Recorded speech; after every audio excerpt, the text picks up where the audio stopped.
book friends, welcome back to Books I Read. I'm Sheila and I'm so glad you're here. Of course, we're going to do some bookish things here because it's a book channel. But today is Saturday, March 21st. Yep. Today is my 4th day in a row of work. It seems like it's going really slow compared to what it usually does. It seems like it's dragging. And I think it's because obviously our current situation. If you didn't watch my last video, I'm doing better today. Dealing with it a little bit better today.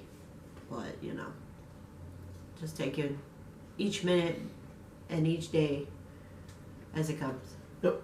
And that's all we can do. I mean, you try to be as prepared as you can and do what you can to make you feel like you can go on to the next day. Exactly. I notice a lot of people, which makes sense because I'm in that boat too. And I think my husband's in the same boat. Just trying to find things that make you laugh or make you feel just a little bit better, or stuff that makes you feel like you can cope just a little bit better. So you're not feeding on that fear and you're not spinning your wheels, I guess, you know, because I mean, obviously everybody's concerned. So that's what we're doing. Just trying to find things, little things that make us smile or little things that make us laugh. I didn't read that much last night. I did read a little bit more in You'll Miss Me When I'm Gone.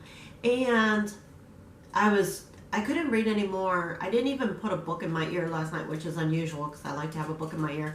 But I didn't do that. I ended up looking up stuff that was funny or just people organizing their closet, you know, stuff like that, or organizing something, you know, because I was like, oh, this is fun to watch. I don't mind this. Just watching something else. And I don't know, I gotta go to work today.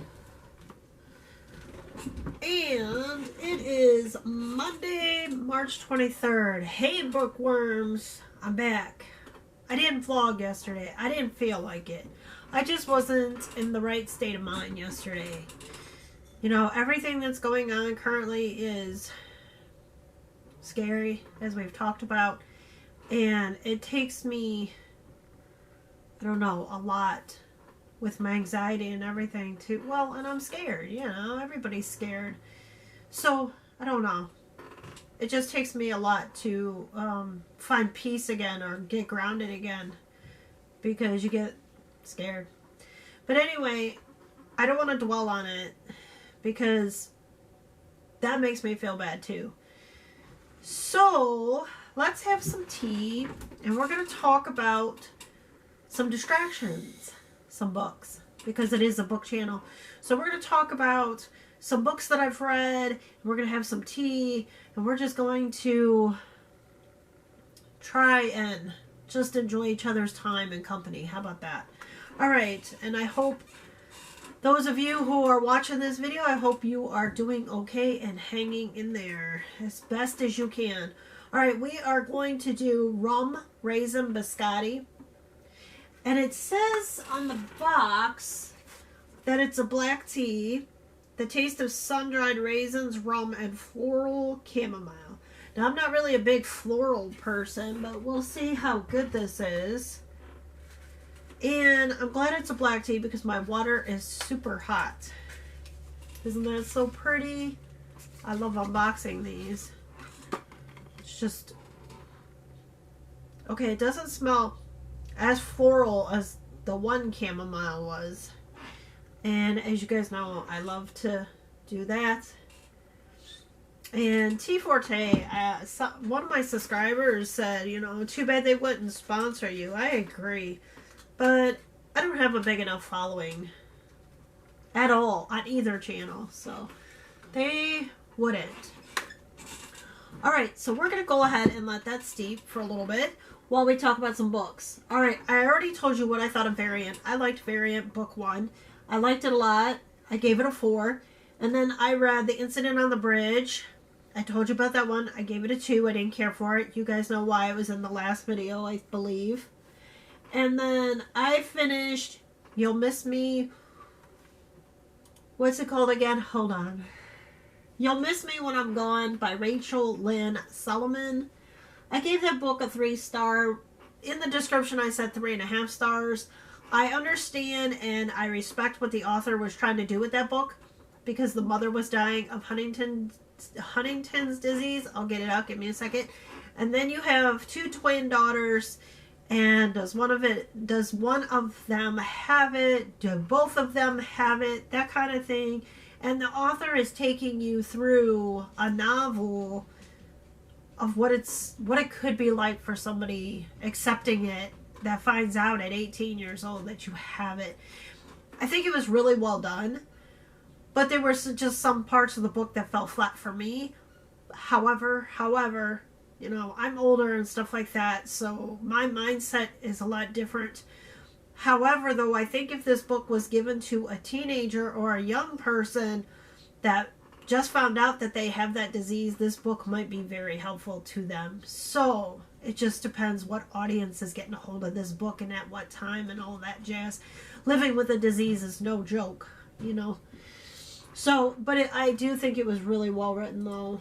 So I gave it 3.5 stars only because it wasn't my kind of book or my cup of tea, okay?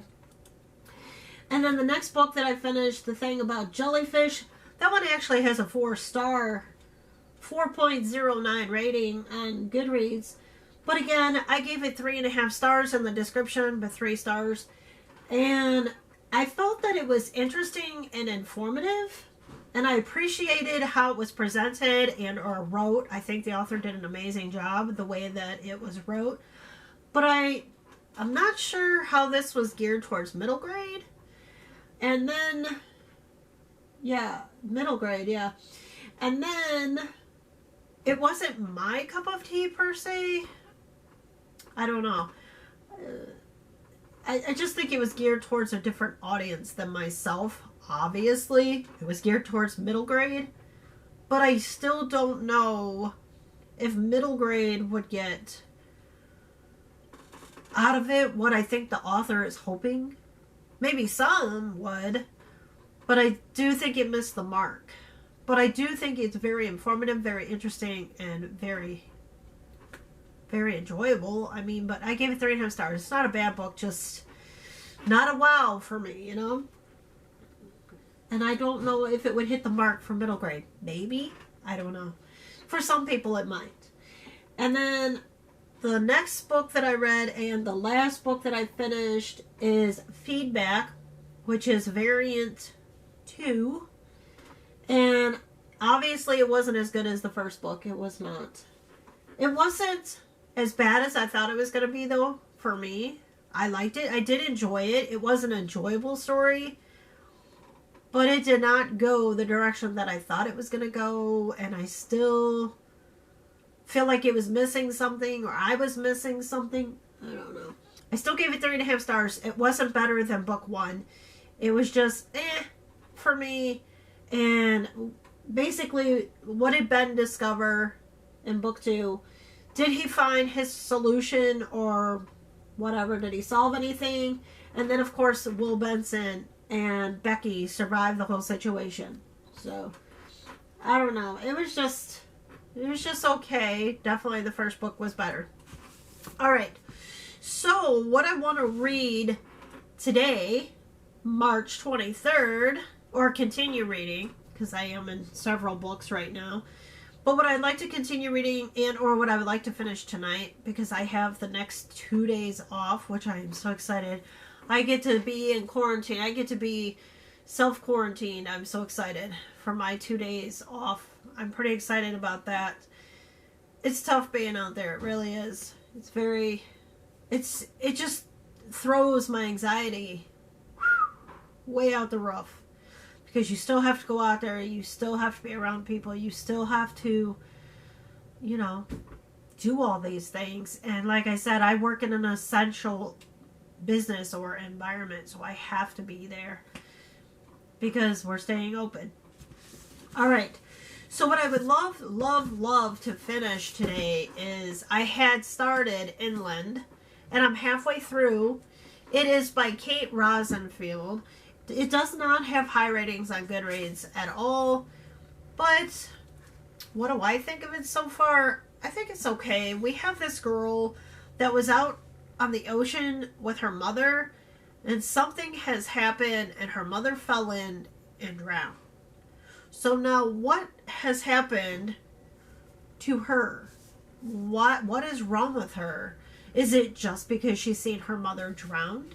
Is it because she's lost her mother? Is it because her father is so distant? What does her father know? What does her aunt know? What do they not know? Where is the story going? So far, how do I want to say? I kind of like the way it's wrote. I mean, as far as the writing itself.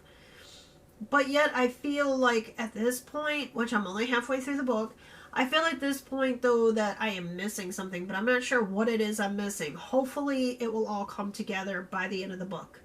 But I'm not hating the book so far. So, maybe it's some symbolism in there, because her mother was big in poetry, so there is some poetry in there. So, I don't know. I will figure it out, and I will get back to you on that. This one, I'm about halfway through. I really do like this book. I am enjoying this book. I don't know. I really can't tell you too much of what I've already told you the last time. So let me just finish it and then I'll get back to you on that. And then I started Ghost Boy at work tonight because I needed something else. I just didn't want to do those. This is Martin Pistorius with Megan Lloyd Davies. Ghost Boy. The miraculous escape of a misdiagnosed boy trapped inside his own body. So far, this is very good and very interesting. It's amazing. And it is based on a true story. So that's even more amazing that this boy was misdiagnosed. And he's stuck in his own body. He can't move his body. He can't talk. He can't do anything.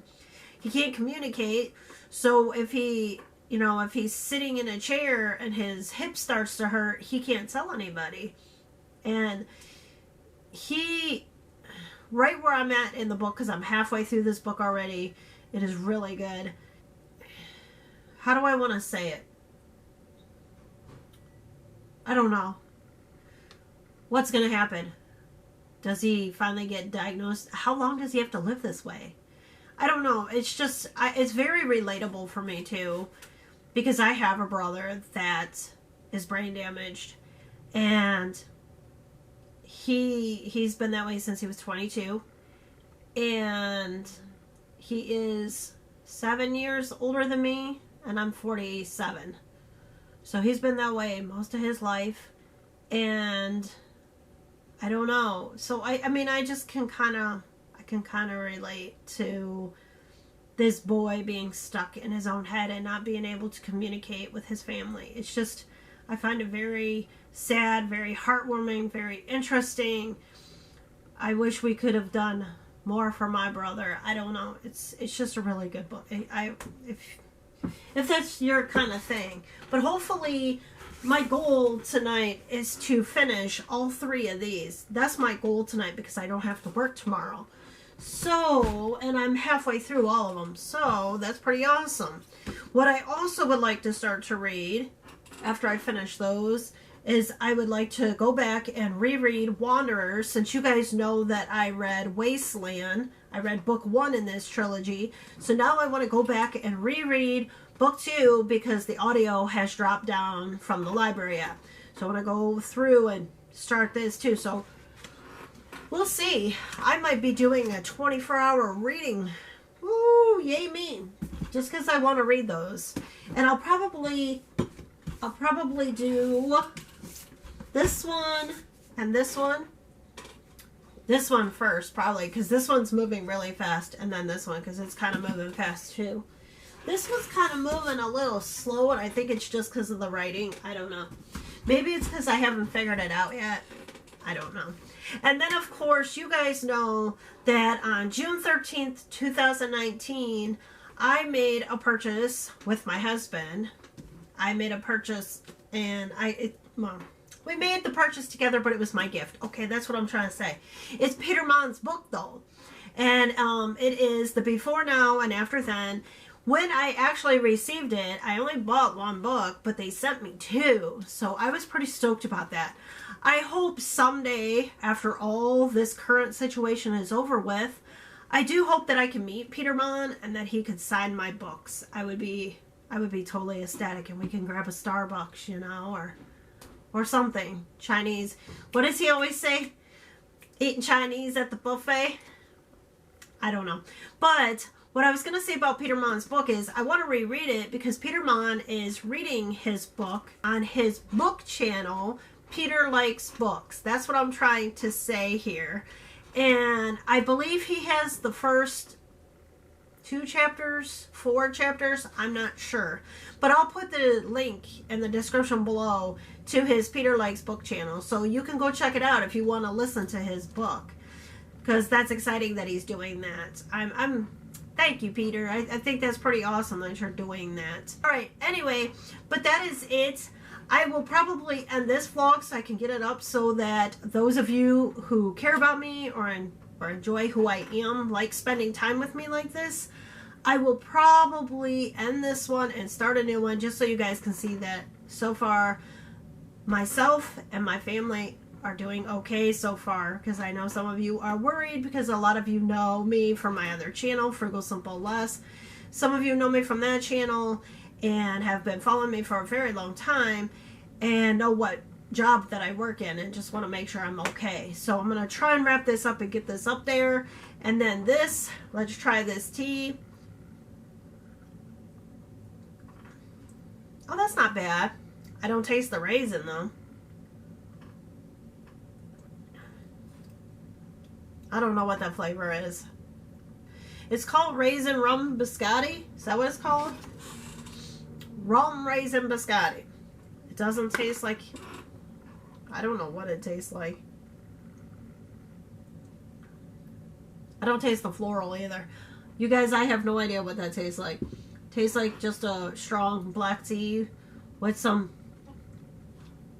I don't know. Some kind of spices in it. I don't know.